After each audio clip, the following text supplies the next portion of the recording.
ಇನ್ನು ಪಂಚರಾಜ್ಯಗಳ ಚುನಾವಣೆ ಪೈಕಿ ನಾಳೆ ಅಸ್ಸಾಂ ಮತ್ತು ಕೇರಳ ಹಾಗೂ ಕೇಂದ್ರಾಡಳಿತ ಪ್ರದೇಶ ಪುದುಚೇರಿಯಲ್ಲಿ ಮತದಾನ ನಡೆಯಲಿದೆ. ದಕ್ಷಿಣ ಭಾರತದ ದೇವರ ನಾಡು ಎಂದೇ ಹೆಸರಾಗಿರೋ ಕೇರಳದಲ್ಲಿ 140, ಅಸ್ಸಾಂ 126 ಮತ್ತು ಪುದುಚೇರಿಯ 30 ಕ್ಷೇತ್ರಗಳಿಗೆ ನಾಳೆ ಮತದಾನ ಜರುಗಲಿದೆ. ಬೆಳಿಗ್ಗೆ 7 ಗಂಟೆಗೆ ಶುರುವಾಗಿ ಸಂಜೆ 6 ಗಂಟೆಗೆ ಮತದಾನ ಎಂಡ್ ಆಗುತ್ತೆ.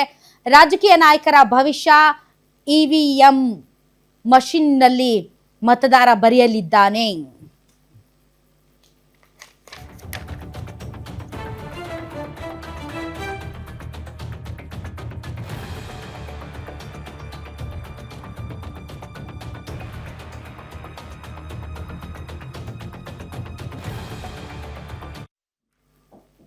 ಇನ್ನು ಕಾಂಗ್ರೆಸ್ ಬಿಜೆಪಿ ನಡುವೆ ಮತ್ತೆ ಆರ್ಎಸ್ಎಸ್ ಕದನ ಜೋರಾಗ್ತಾ ಇದೆ. ಅಸ್ಸಾಂನ ಗುವಾಹಟಿಯಲ್ಲಿ ಮಲ್ಲಿಕಾರ್ಜುನ್ ಖರ್ಗೆ ಮಾತಿಗೆ ಸಂಘ ಪರಿವಾರ ಮತ್ತು ಬಿಜೆಪಿ ನಾಯಕರು ಸಿಡಿದಿದ್ದಾರೆ. ಚುನಾವಣಾ ರ್ಯಾಲಿಯಲ್ಲಿ ಮಾತನಾಡಿದ್ದ ಮಲ್ಲಿಕಾರ್ಜುನ ಖರ್ಗೆ ಆರ್ಎಸ್ಎಸ್ ಮತ್ತು ಬಿಜೆಪಿ ಸಿದ್ಧಾಂತವನ್ನ ವಿಷಕಾರಿ ಹಾವುಗಳಿಗೆ ಹೋಲಿಸಿ ಮಾತನಾಡಿದ್ದಾರೆ.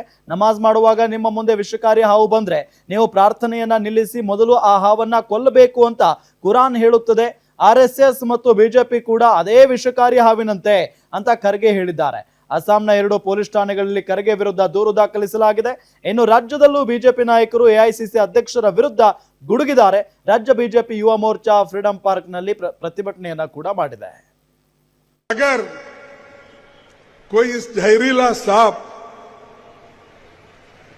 आपके सामने से गुजर रहा है और आप नमाज भी पढ़ रहे हैं, नमाज तोड़ के उस जहरीली सांप को मारना ये कुरान में कहा है. और मैं यही कहूंगा, आपका नमाज तोड़ना है तो परवाह नहीं, ये जहरीला सांप है आरएसएस और बीजेपी, इसको अगर आप नहीं मारेंगे आप. ಸನ್ಮಾನ್ಯ ರಾಷ್ಟ್ರೀಯ ಅಧ್ಯಕ್ಷರು ನಮ್ಮ ನಾಯಕರು ಇವತ್ತು ಆರ್ಎಸ್ಎಸ್ ಬಿಜೆಪಿ ಭಾರತೀಯ ಜನತಾ ಪಕ್ಷ ಇವತ್ತು ಸಮಾಜದಲ್ಲಿ ಜಾತಿಗಳಲ್ಲಿ ಧರ್ಮಗಳಲ್ಲಿ ಒಡೆದಾಳುವ ನೀತಿಯನ್ನು ಅನುಸರಿಸಿ ಭಾವನಾತ್ಮಕ ವಿಷಯಗಳನ್ನು ಕೆರಳಿಸಿ ಇವತ್ತು ಬೆಂಕಿ ಹಚ್ಚುವಂಥದ್ದು ಅಥವಾ ಇವತ್ತು ಸಮಾಜ ಒಡೆಯುವಂಥ ಕೆಲಸ ಮಾಡ್ತಾ ಇದೆ. ಅದನ್ನು ಖಂಡಿಸಿದ್ದಾರೆ. ಅದು ಸತ್ಯನೂ ಇದೆ. ಸನ್ಮಾನ್ಯ ರಾಷ್ಟ್ರೀಯ ಅಧ್ಯಕ್ಷರು ಪಾರ್ಲಿಮೆಂಟ್ನಲ್ಲಿ ವಿರೋಧ ಪಕ್ಷದ ನಾಯಕರಾಗಿದ್ದು, ಎಐಸಿಸಿ ಅಧ್ಯಕ್ಷರಾಗಿದ್ದು, ನಿಮ್ಮ ನಾಲಿಗೆಗೆ ಒಂದು ಹದ್ದುಬಸ್ತಿನಲ್ಲಿ ಇಟ್ಕೊಳ್ಬೇಕಾಗಿತ್ತು. ಭವಿಷ್ಯ ನನಗನ್ನಿಸ್ತದೆ ಅರುಳೋ ಮರುಳೋ ಅನ್ನೋ ಕಾರಣದಿಂದ ಭವಿಷ್ಯ ಈ ರೀತಿ ಮಾತಾಡ್ತಿದ್ದೀರಾ, ಅಥವಾ ನಿಜವಾಗಿಯೂ ನಿಮಗೇನಾದ್ರೂ ಮಾನಸಿಕ ಆರೋಗ್ಯ ಕೆಟ್ಟಿದೆಯಾ? ಯಾಕೆ ಈ ರೀತಿಯ ಭಾಷೆಗಳನ್ನ ಬಳಸಿದ್ದೀರಿ?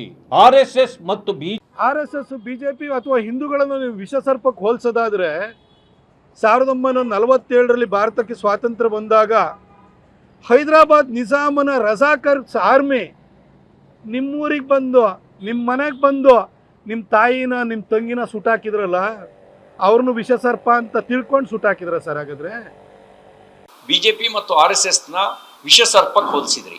ಅಲ್ಲಿಂದ ಮುಂದೆ ಹೋಗಿ ಮುಸಲ್ಮಾನರನ್ನ ಪ್ರಚೋದಿಸುವ ಕೆಲಸ ಮಾಡಿದ್ರಿ. ನೀವು ನಮಾಜ್ ಮಾಡ್ತಿದ್ರು, ನಮಾಜನ್ನು ಬಿಟ್ಟು ಬಿಜೆಪಿ ಮತ್ತು ಆರ್ಎಸ್ಎಸ್ ವಿಷಸರ್ಪವನ್ನ ಕೊಲ್ಲಿ ಅಂತ ಹೇಳಿದ್ರಿ.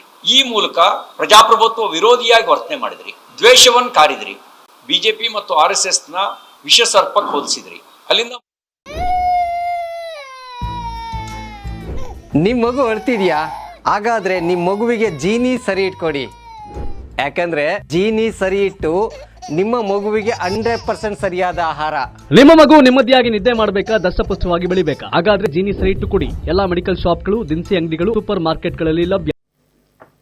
ಅಲ್ಲ, ಕಾಂಗ್ರೆಸ್ ಪಾರ್ಟಿಯನ್ನ ಪ್ರಾಣಿಗಳಿಗೆ ಹೋಲಿಸೋದು ಅಥವಾ ಬಿಜೆಪಿ ಪಾರ್ಟಿಯನ್ನ ಪ್ರಾಣಿಗಳಿಗೆ ಹೋಲಿಸೋದು, ಟೀಕೆ ಟಿಪ್ಪಣಿ ಮಾಡೋದು, ಇದೇನಿದು? ನಮಾಜ್ಗೆ ಕುಂತಾಗ ಹಿಂಗ ಹಾವನ್ ಸಾಯಿಸ್ರಿ, ಅದು ಮುಸಲ್ಮಾನ್, ಇದೆಲ್ಲ ಎದಕ್ ಬೇಕು ಮಲ್ಲಿಕಾರ್ಜುನ್ ಖರ್ಗೆ ಅವರಿಗೆ? ಅಲ್ಲ, ಬಳಸುವಂತಹ ಭಾಷೆ, ನೀವು ಬಳಸುವಂತಹ ಹೇಳಿಕೆಗಳಲ್ಲಿ ಸಾಮ್ಯತೆಗಳು ಇವೆಲ್ಲವೂ ಕೂಡ ತುಂಬಾ ಇಂಪಾರ್ಟೆಂಟ್ ಆಗುತ್ತೆ. ನೀವು ಹೆಂಗ್ ಕನ್ವೆ ಮಾಡ್ತೀರ ಅನ್ನೋದು ತುಂಬಾ ಇಂಪಾರ್ಟೆಂಟ್, ಹೌದಲ್ವಾ? ಪ್ರಚೋದನೆ. ಮತ್ತೆ ನೀವು ಬಿಜೆಪಿನ ಟೀಕೆ ಮಾಡ್ಬೋದು, ಇವನ್ ಆರ್ಎಸ್ಎಸ್ ಅವೇನು ಟೀಕೆಗೆ ಅತೀತವಾದಂತಹ ಸಂಘಟನೆಗಳು ಅಥವಾ ಪಕ್ಷ ಅಲ್ಲ, ಇವನ್ ಕಾಂಗ್ರೆಸ್ಸು ಕೂಡ. ಬಟ್ ನೀವು ಬಳಸುವ ಪದ ಅನ್ನೋದಕ್ಕಿಂತ ಸಾಮ್ಯತೆ, ನೀವು ಮುಸಲ್ಮಾನರು ನಮಾಜ್ ಮಾಡುವಾಗ ನಿಮ್ ಕುರಾನ್ ಅಲ್ಲಿ ಹಿಂಗೆ ಹೇಳಿದೆ, ಹಂಗಾಗಿ ನೀವು ಇವ್ರನ್ನ ಬಿಡ್ಬೇಡಿ, ಆ ಒಂದು ಲಿಂಕ್ ಒಂದ್ ಸ್ವಲ್ಪ ಎಲ್ಲೋ ಒಂದ್ ಕಡೆ ಕೇಳೋದಕ್ಕೆ ಅದು ಸರಿ ಇಲ್ಲ ಅಂತ ಅಷ್ಟೇ. ಸೊ ನೀವು ಟೀಕೆ ಮಾಡಿ, ನೀವು ಏನು ಖರ್ಗೆ ಅವರು ಜೂನಿಯರ್ ಖರ್ಗೆ ಸೀನಿಯರ್ ಖರ್ಗೆ ನೀವು ಯಾವಾಗಲೂ RSSನ ಟೀಕೆ ಮಾಡ್ತೀರಿ, BJPನ ಟೀಕೆ ಮಾಡಿ, ಇಟ್ಸ್ ಫೇರ್, ಟೀಕೆ ಮಾಡೋದ್ರಲ್ಲಿ ತಪ್ಪೇನಿಲ್ಲ. ಬಟ್ ನೀವು ಕೊಡ್ತಾ ಇರುವಂಥ ಹೋಲಿಕೆ, ಆ ಸಿಚುವೇಶನ್ನು ಅದೆಲ್ಲ ಯಾಕೋ ಒಂದು ಸ್ವಲ್ಪ ತುಂಬ ಕ್ಲಮ್ಸಿ ಆಗಿದೆ ಅಂತ ಅನ್ಸುತ್ತೆ.